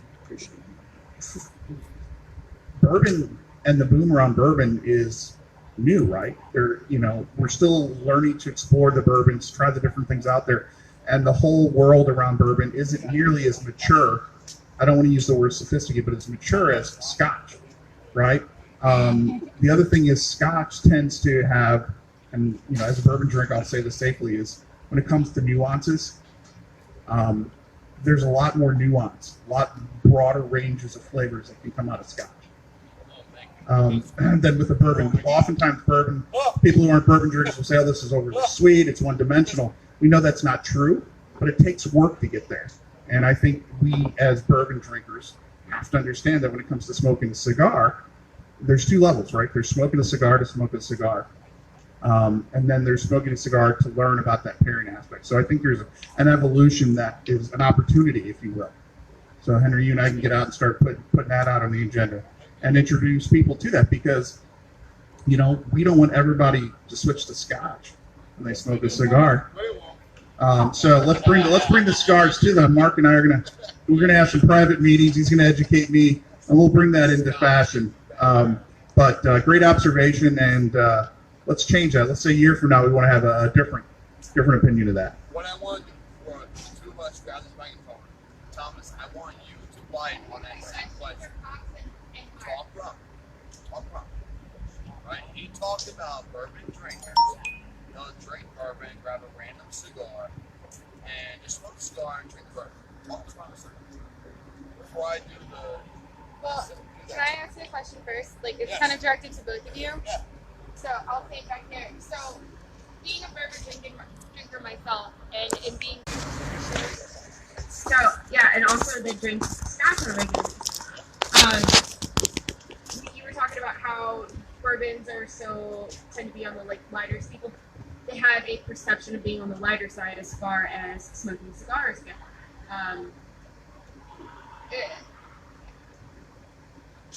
Shit. My question had more to do with cask strength. So see a cask strength. I feel like a cask strength would pair up and stand up better. Are there any particular cask strengths that you feel would pair, bourbon-wise, would pair really well with what we've had tonight, or and you, Mark, you as well, because that. However, don't.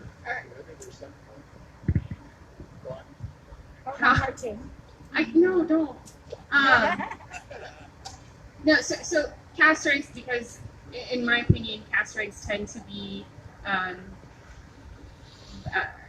whiskeys on steroids, right? So Thomas, a question to you: are there any scotches in the Bacardi lineup that happen to be a higher proof?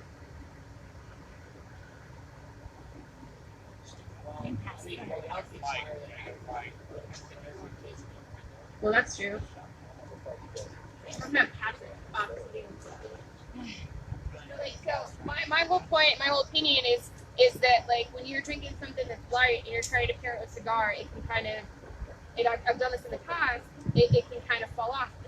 My personal opinion, and I think that anybody can drink and smoke whatever the hell they want to smoke and drink whatever they want. Everybody has a different palate. However, when you put things together, you want them to complement each other. So cask strength to me, or something that's higher proof, tends to pair better because it stands up. So yeah, please. I'd like to build that one. I just don't know everything. I just have questions, and if there's anything that you think, that's an recommendations and things like that. I'm gonna hide out in the back again. No, that's an excellent point.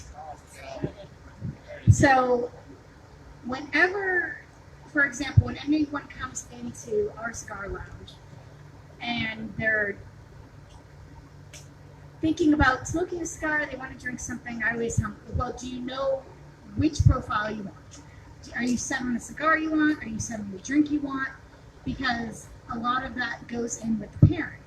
So you sit down and you're like, well, today I'm going to drink a beer. And for me, that always guides what I'm going to suggest for a cigar. because if you're drinking, say, a hoppy beer, you don't want a cigar that's going to overpower that hoppiness. If you're drinking a scotch, maybe you want something that's going to mellow out the scotch because you're not normally a scotch drinker, or maybe you are a die-hard scotch drinker and you really want to taste that scotch. And it kind of goes in line with that cask strength, like she was talking about. If you really want that full-hearted cask strength, you don't want a cigar that's going to overpower it. On the other hand, depending on your mood, I think everyone's taste changes day to day. Pops, as a bourbon drinker, and I know you smoke cigars frequently enough that there are times that you're like, I want this great cigar and I love my bourbon, but I don't want a bourbon that's going to take away from my parent with the cigar. So I think when we all sit down, that's what we're thinking about. Right, you don't want a cigar that's going to take away from your bourbon, or maybe you don't want a bourbon that's going to take away from your cigar. It definitely varies on each person. And I don't know, Pops or Mark, if you want to jump in on this. All right, Pops. There you go. Well, my answer is going to be a lot simpler than Mark's, so I'll keep it brief. Balance is that key, right? And unfortunately, if you don't have an encyclopedic knowledge of cigars, that's where the experts come in, right? To experience what you're going to do. But for me, with a bourbon and with cask strength, I love cask strength, bourbons, and I prefer my Scotch cask strength too. I'm not going to lie about that because I like to have those fuller flavors. I like the ability to add a little bit of water if I want to change it a little bit. But it's about balance, and as Laura of the experience with cigars, it's experimenting and finding that right balance there. But for me, I'm always, just my personal preference, I'm going to want the whiskey just to win a little bit over that cigar, right? And when it comes to that cask strength, here's the thing. Cask strength doesn't mean it has to taste cask strength, right? There are cask strength whiskeys that don't taste like they're burning the hell out of you, right? There are lower proof whiskeys that drink a lot rougher, a lot hotter than their proof, right? So once again, it's finding that balance. So with that, I'll segue over to Mark because I know he's got a lot to say on this.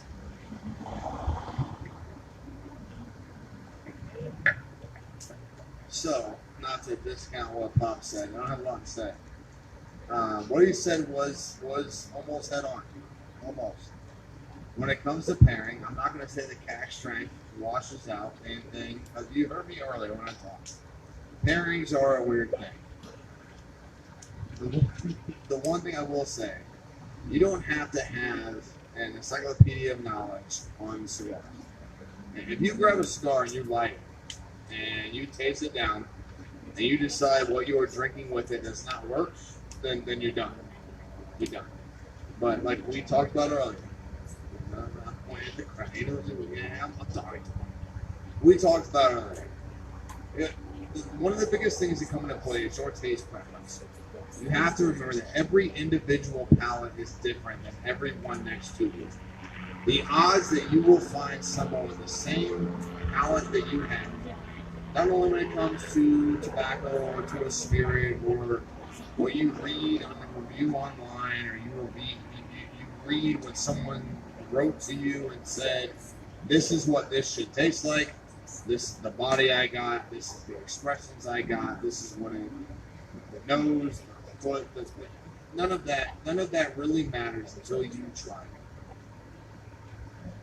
What it comes down to, as a bourbon drinker, as a Scotch drinker, a predominant Scotch drinker, I will tell you, you have more of a playing field in bourbon than you have in any day of the year in Scotch.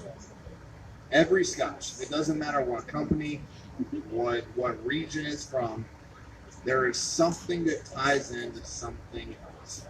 Okay, every Scotch is finished in a certain way, done in a certain style.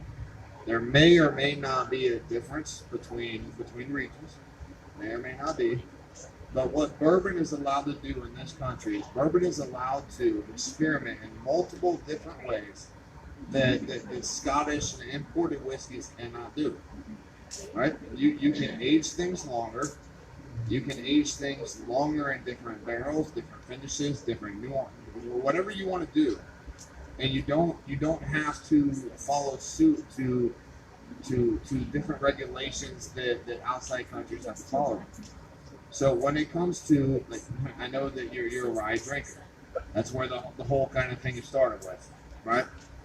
There are a multitude of different ryes that come out of this country that you will find half that you're going to love, half that you will hate.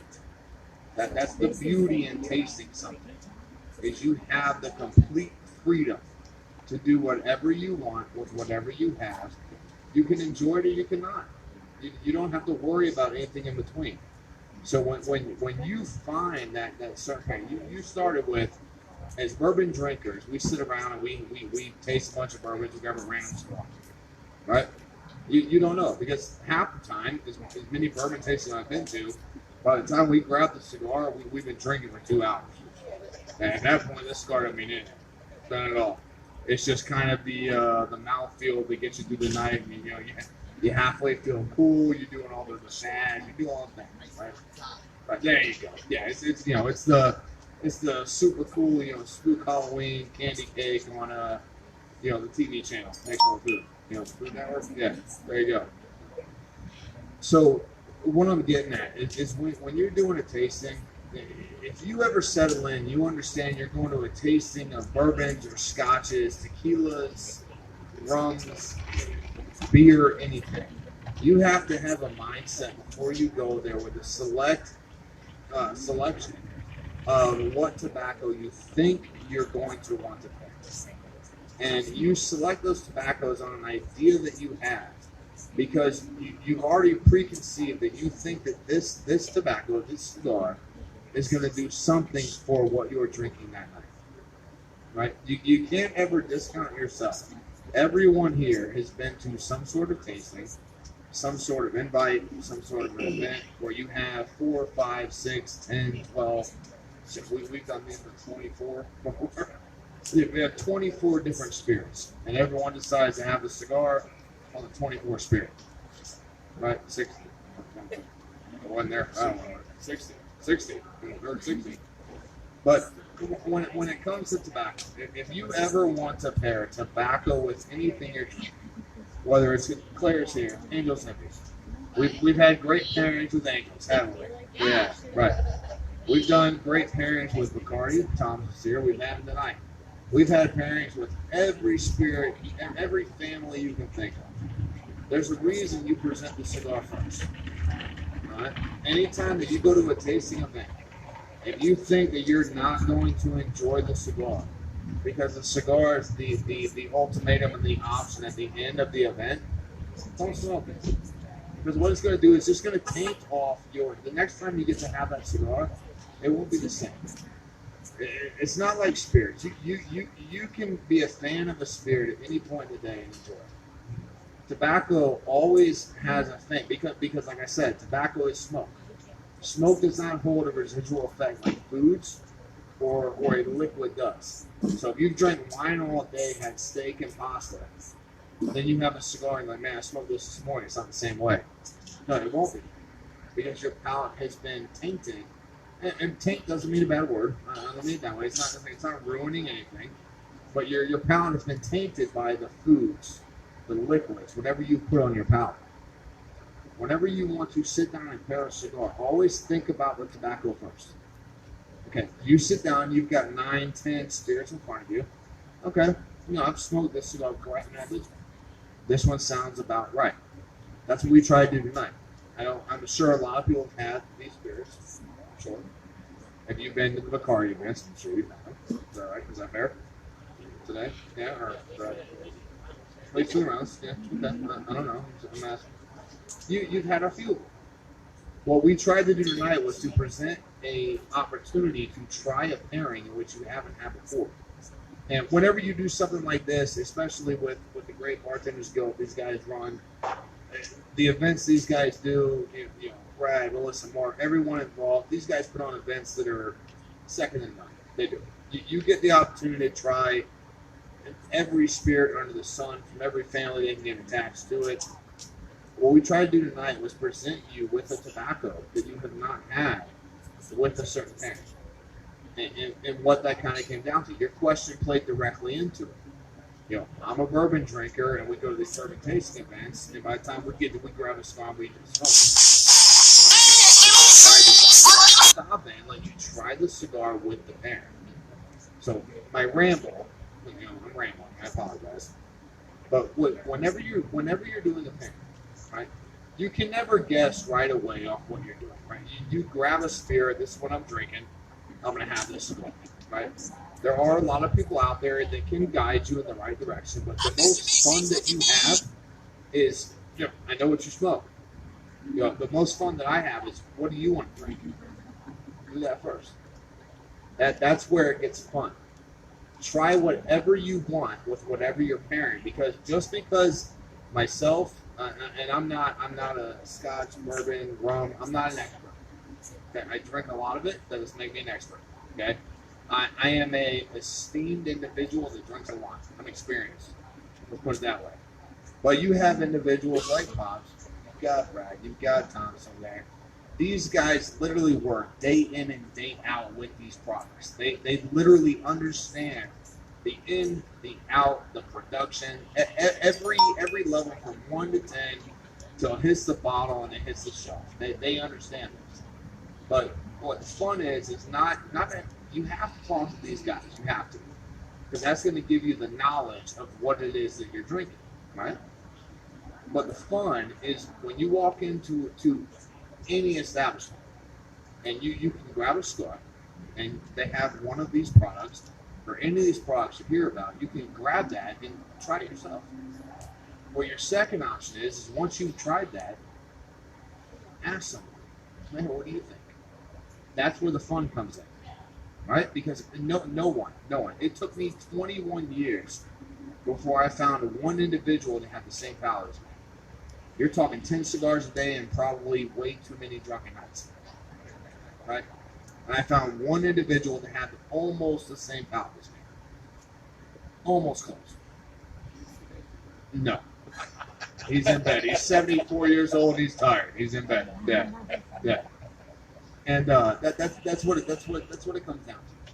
So my ramble, back to your question.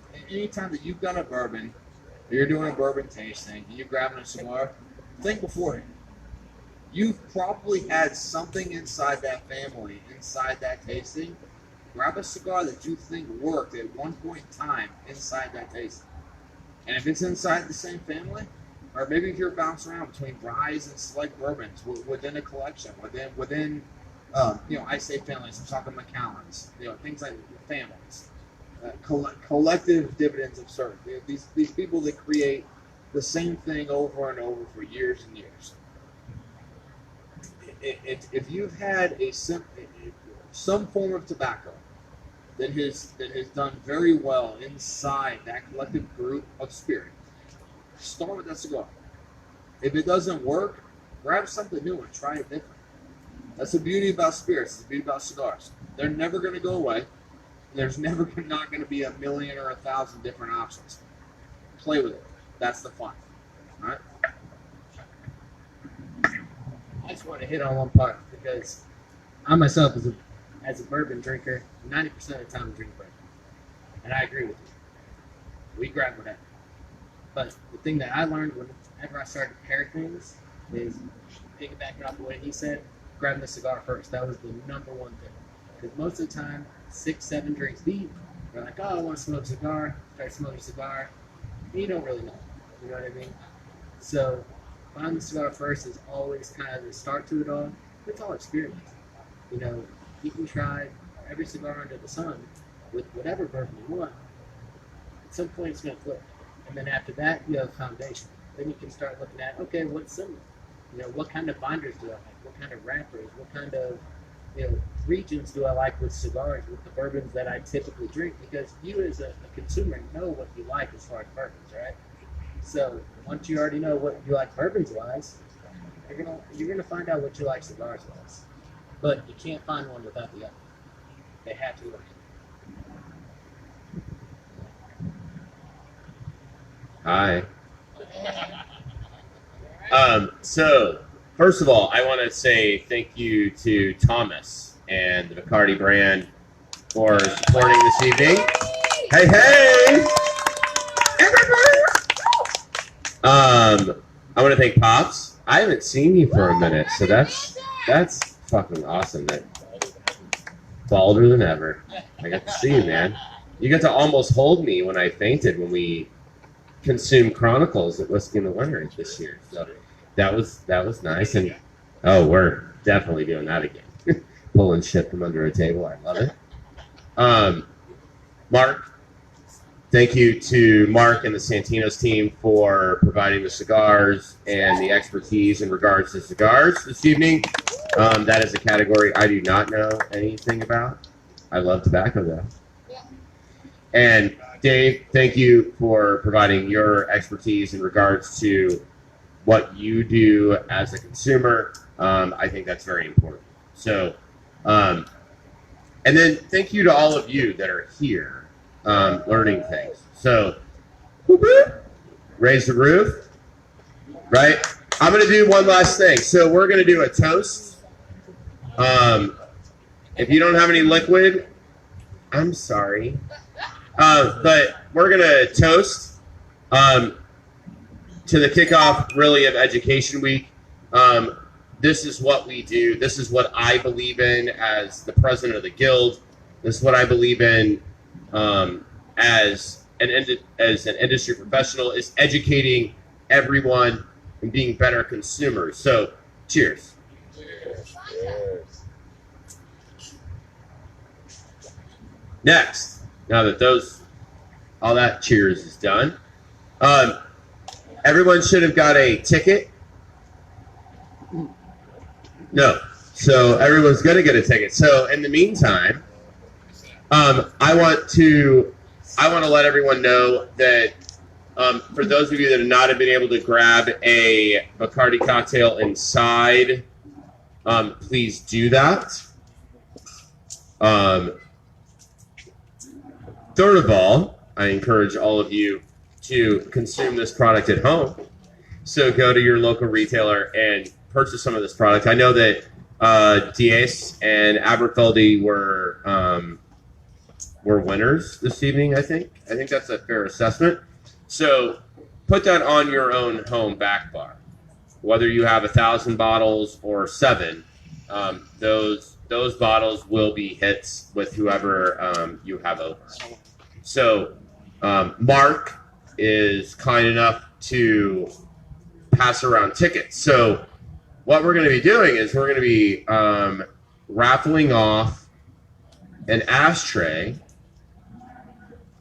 An ashtray for all of you cigar smokers that have had the fortunate thing to consume these cigars. So I'm going to pass this off one last time to Marc. He's going to tell you about the ashtray, and then we're going to go from there.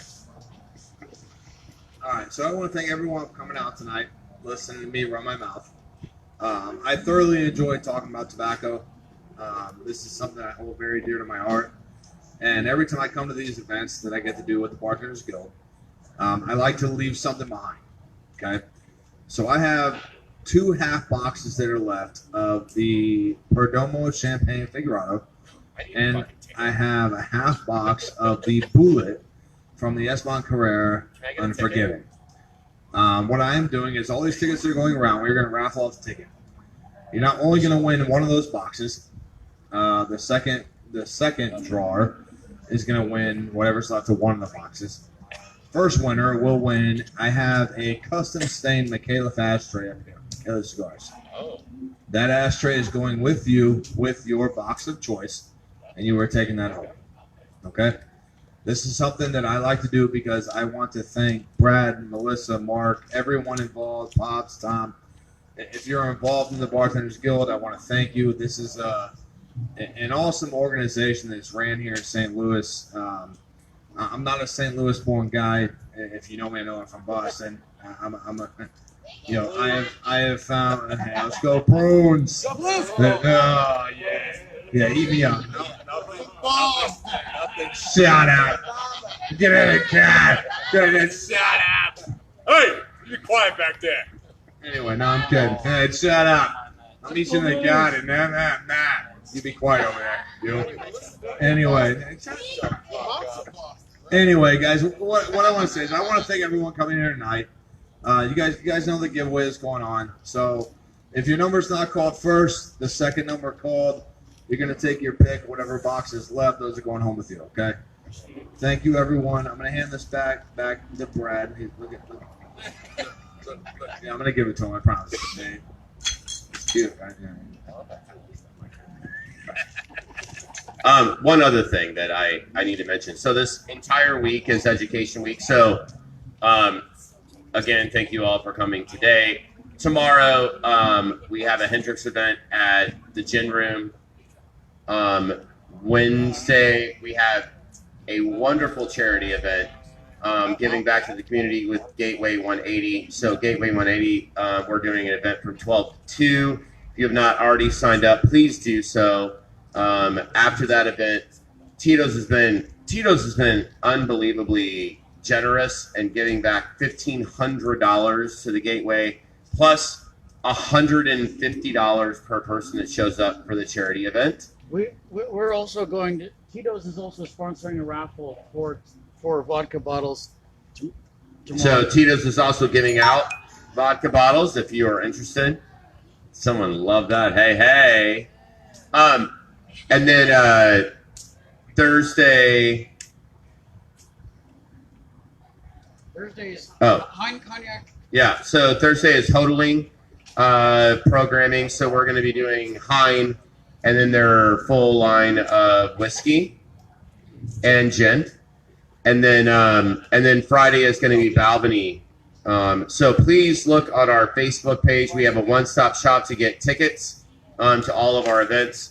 We encourage you to show up. The more people that are there, consumers, industry professionals, etc., continue to allow brands to support this market, which is unbelievably important, not just for the guild, but for our individual bars to continue to be able to get the product to then make all of you as consumers happy, because we can get beautiful juice behind our bar. So again, thank you for coming. We're going to draw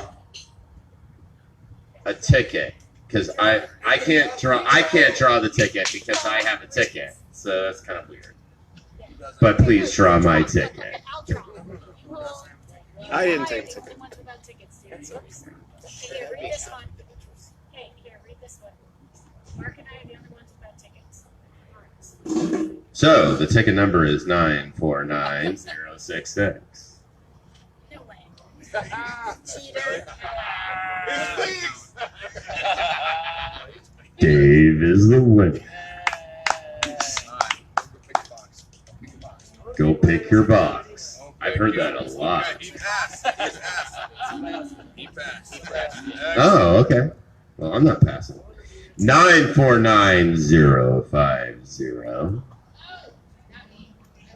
Hey!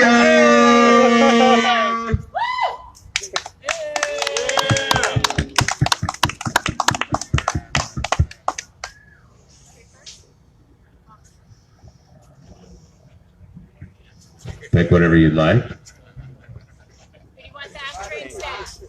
Would you like the ashtray or the box of cigars? You pick the ashtray or the box of cigars? Get the champagnes. The one's right there. Yeah. He wants the champagne.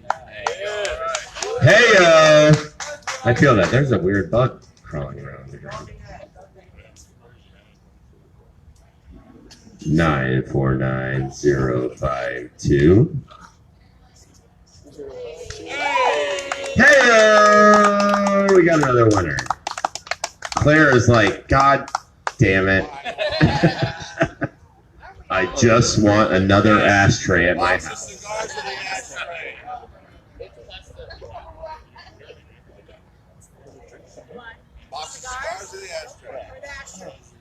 Get the ashtray. All right, 949057. Hey! Yay! Imagine that. We have another winner. Awesome. Are we all raffled off? Hey, yo. I didn't win. Fucking bullshit. How about the rest of these bottles? You can actually just drink the bottles, but what I encourage all of you to do is go inside and grab a cocktail real quick before Thomas has to go home, pay this tab, because I'm not paying it. And then, yeah, thank you so much. I hope to see you all this week. So, pardon me? Oh, you can drink them. We're done with this.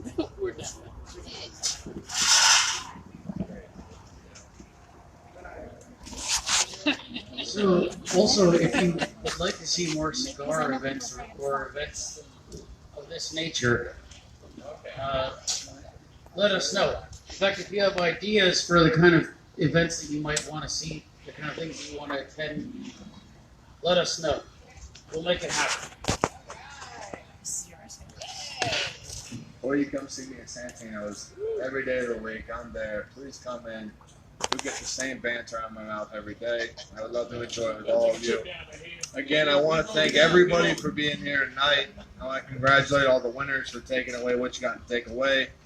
I wish I had more cigars to hand out, but the popular cigar tonight was what I thought it would be.